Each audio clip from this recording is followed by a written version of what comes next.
Hello, everyone. I'm just gonna give a look, just another rant, just because. I mean, I love Paradox. I like Paradox quite a lot, really. But I like Hearts of Iron 4 is their most popular game, right? But I just cannot find myself really liking it all that much. Now, people are gonna criticize me and all that, but I'm really just not. Like, to be honest, I'm really just not that good at the game, and I'm not sure if it's my fault because. I mean, I've been playing this game, like as you can see, I've been playing this game for 600 hours on this account, and I've played it for I think over 1,000 more on previous on previous accounts. So I'm not new at all. I've been playing since 2018, since I think Waking the Tiger came out. The thing is, the Hearts of Iron 4 has never really captivated me in the same way that their newer titles have. Like, there's a game actually no, that's a lie. I actually did love I love Victoria 2. I like the government and the politics and not the diplomacy that needs to be worked on. But I loved Victoria 2. And when Victoria 3 came out, it was pretty shit. It was horrific. It was hard to learn. You could hardly understand anything. But nowadays, Victoria 3 is actually quite well developed and fleshed out, and I quite like that a lot. I quite like Victoria 3 a lot. I might even say it's my favorite Paradox game because of the sheer depth of mechanics. War, I will say that war is one of the worst parts of the game. It is so boring and basically brain dead. You just don't do anything. You don't even have to think. I haven't played the latest updates, so I don't know how the Navy is because I heard they updated that, but other than that, I have basically nothing to defend when it comes to Victoria Three's war, but its politics and its governance systems and the diplomacy is out of this world. Like it amazes me, and it's truly and simply one of my favorite games to play when it comes to grand strategy. Now, Hearts of Iron 4, on the other hand, does not have that complexity. It does have the wartime complexity, but I'm just not very good at war strategy. And for that reason, I really cannot enjoy Hearts of Iron 4 pretty much at all. Now, I would love if Hearts of Iron 4 got a rework of some kind to add a little bit more depth or at least far more complexity to its diplomacy, its politics, um, the dynamic plays that go in between nations. Like right now with focus trees, you have only a set amount of paths you can go down. You only have so many combinations of paths that you can take until you've exhausted everything, and you basically can't do anything except for maybe click the justify war button and do the the shallow little diplomatic things that don't really contribute at all to the actual story that is unraveling on the map. What I'd love to see, honestly, is if wars or crises would unfold dynamically. I'm not sure if that's right for Hearts of Iron in specific, but I just, in general, I just want a 20th century game where where it's a sandbox, like a geopolitical sandbox where I can craft any story that I desire. And now something like East versus West might have been great for that, but unfortunately that never came to be. And Cold War mods on Hearts of Iron 4 have never been my favorite, if I'm being honest. Cold War mods on Victoria 3, on the other hand, pretty good. I enjoyed that. But on Hearts of Iron 4, not very good because the time speed is just too slow. I'm not spending multiple days on a single Cold War game. And plus the fact that Cold War mods on Hearts of Iron 4 are just not that fleshed out and rather, dare I say, could be bad. Could be pretty bad. Now, I think it's mainly focus trees that have they like Hearts of Iron 4. Like I watched the 10th anniversary video, and I'm realizing that focus trees they kind of leaned super hard into focus trees to the point where they really can't climb themselves out of that hole. So what can they do? Well, the first thing they might think of is to just keep adding more DLCs, maybe slowly work in those complex mechanics, and that would take a very long time and would probably be very frustrating for me and hopefully plenty of other people, but maybe could get the job done. I'm not sure if the vast majority of the pre-existing player base would enjoy it very much because Hearts of Iron 4 is pretty entrenched in being rather historical or a streamlined story. Like, and even in the mods, they're rather strict. There's some sandboxy ones to my understanding, like Old War Blues, but I'm not really into Fallout, and I don't want to play a Fallout mod. I want to play a not historical, a a 20th century grand strategy game, right? That's what I want to do. I don't want to play Fallout. I don't want to play. I really don't want to play TNO. Actually, TNO. Yeah, I don't want to play TNO. I don't want to play. I don't want to play any of those mods. Honestly, I just don't like playing many of the mods that Hearts of Iron 4 modding community really releases because they're very story based, and I'm not really interested in the story when it comes to these games. And I don't care about following any particular narrative. It's just not what I'm interested in. That's why I love Victoria 3 so much, is because you can do pretty much whatever you like and set your own goals. And some people might find that a little bit difficult to grasp because Hearts of Iron 4 kind of like delivers the gameplay to you on a silver platter. While Victoria 3, you kind of have to take a leap of faith, which can be very off-putting, I can imagine. It was off-putting for me whenever I first played it because, well, it was just a lot less fleshed out and a lot less balanced, I guess.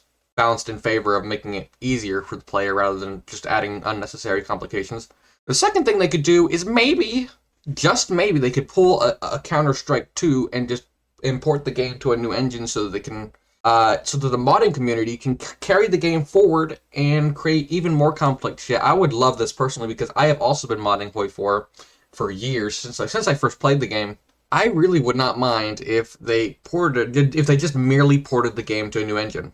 Of course, there is a complication in that if you did this, then you'd have the new math stuff, and you'd have all the scripting changes from the new versions of the engine, or a new engine in general would be really difficult because the modding community would be up in fucking flames because they would have to port everything into a new language, and of course they don't want to do that. So I think that's probably the most unlikely thing, even though I would love it, but I'm not sure other people would love it. Like I have a lot of big projects that I have worked on in the past, and I really wouldn't mind losing them as long as I could rebuild them in a way better framework. So if that's not going to happen, then I would say that maybe they'll just stop working on Hoi 4 and start working on Hoi 5, which I suspect is what's actually happening. I think that I genuinely think that there's not really much else they can do with the game in terms of DLCs. So maybe what they'll do is simply make a new game entirely and leave Hearts of Iron 4 to its own devices and make a Hearts of Iron 5 which can live up to my expectations but also the expectations of others and create a way more flexible game that can support a higher variety of gameplay through modding. And of course it'll be more flexible because obviously the team has probably learned quite a lot and they could make more flexible systems that would allow players to pretty much enjoy however they like it. I have fairly high confidence that if they made a Hoi 5, it would be very inspired by their recent projects, which maybe doesn't spell very good news, but maybe, let's hope, that with Hearts of Iron, with their new director, maybe they will keep the core idea of making the game actually good and not fucking horrifically boring or underdeveloped. Maybe, just maybe, we'll see a good Hearts of Iron 5. Other than that, if they don't do a Hearts of Iron 5, which would be actually insane, like actually an insane thing to do, because eventually you're going to run out of content for Hearts of Iron 4 to make. You just are. Unless you do endless reworks, which would be fucking horrific. Don't do that, please, Paradox. Don't do that. As for Hearts of Iron 4 just stopping development completely, I really hope that's not a possibility. I feel like that has a tiny 1% chance of happening. But I don't think that is what's happening. It doesn't seem like it, because obviously they just got a new director. Of course they're going to keep on doing Hearts of Iron, but if they're not going to do more Hearts of Iron 4 content, then maybe they have to do a new Hearts of Iron game in general. I feel like that Hearts of Iron 5 has to be happening. I don't care how much you say, oh, but Hearts of Iron 4 makes too much money. They can't just abandon it. Well, what the hell are you gonna keep doing? You're just gonna you're gonna polish the walls until you get to the fucking the insulation inside. Like, you can't do that. You're just gonna you're just gonna run in circles. It's not very good for a game to do that, I don't think. I'm kind of running out of things to really say about this. I really just wanted to express out into the world openly in an open letter about how Hearts of Iron 4 really needs to start. It needs more complex mechanics. Right now they're really focusing on the war mechanics, and I feel like they've already fleshed that out enough, and I don't really I'm not really excited about any of the changes they make anymore because it's all focused on the war, and I'm not really a big fan of the war. I mean, I want to like Hearts of Iron, and I want to play it, and I want to play this era because I love this era because it's so cool. I like it. But Hearts of Iron 4 does not, Hearts of Iron just right now does not give me the opportunities that I need to actually enjoy the game. It doesn't give me the control I want. It doesn't give me the flexibility or freedom of choice that I really want. And I'm not interested in map painting. I think map painting is a syndrome that has to be eradicated because map painters fucking suck. I have to say that I don't like map painters. It's brain dead. I don't like it. I'm like a person to play. I'm someone that would play tall, right? I love playing tall rather than wide. Playing tall is one of my favorite things to do. And in Hearts of Iron 4, you can't really play tall because the game's not built around playing tall. Because eventually you run out of building space, or you eventually have to go conquer another nation in order to progress the narrative of your nation, which kind of sucks. And I don't want to do that. I don't want to have to do that.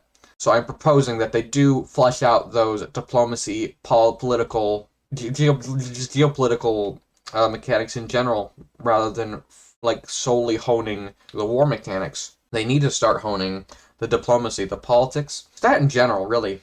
I'm sure you understand my point already at this point, but yeah, that's just how I feel. I think I'm not super in the wrong for saying that. And of course, there's also going to be the crowd of people that will actually like fucking have my head because they are so focused on having a historical experience that they don't really understand that by limiting the game so much, you're really limiting the scope of players that would actually want to play the game. Like you see with Hearts of Iron 3, that was not a very popular game at all. Because it was super historical, and it applied to a super specific niche of people. Now, Hearts of Iron 4 was successful because it made it, of course, it made it easier for you to get into it, but also it broadened the alternate history, and the modding scene really took off and really reshaped Toy 4 into what it is now. And that's really what made it popular in the first place. So if Paradox wants to keep making more money, I think they really should lean into these more dynamic mechanics rather than sticking strictly to a historical conception of Hearts of Iron. I think they really could go a long way with that, like if they kept that in mind. I think if they just made an entirely new game altogether, I think that might be the best outcome because people who love Hearts of Iron 4 can just keep playing Hearts of Iron 4. And they like it, and they can just keep playing it, and that's fine for them. Just like people keep playing Europa Universalis 4, or keep playing Victoria 2. That's fine. That's good for them. But people like me, I want to play a Hearts of Iron 5 with mechanical complexity, not only in war, but in diplomacy, politics. But I wonder if they could get like guerrilla warfare. Maybe they could extend the timeline just a little bit. I'm not sure what they might do. It could be very, very interesting, potentially. Or maybe they could revisit East versus West and make a Cold War game, like, once and for all. I don't know, I'm just speculating at this point. I've said basically everything I need to say. Please leave your thoughts in the comments. Leave a like on the video. Subscribe if you haven't. I know that a shit ton of people watch my stuff sometimes. But they don't subscribe, so please subscribe I mean, most importantly, subscribe to me if you want to hear more about like what I have to say. Because I think I'm going to keep making more of these videos as I want to talk about stuff. I also stream, so I stream games. I'm going to play States of Power tonight, if you want to check that out. Maybe I'll play Victoria 3 or Hoi 4 on a stream in the future, but I don't have it planned for anytime soon. You just tell me what you thought, and I'll take some critiques. I'll probably admit a few. I'm not sure what I could have said that was particularly wrong, but I'm sure y'all let me know. Yeah, see ya.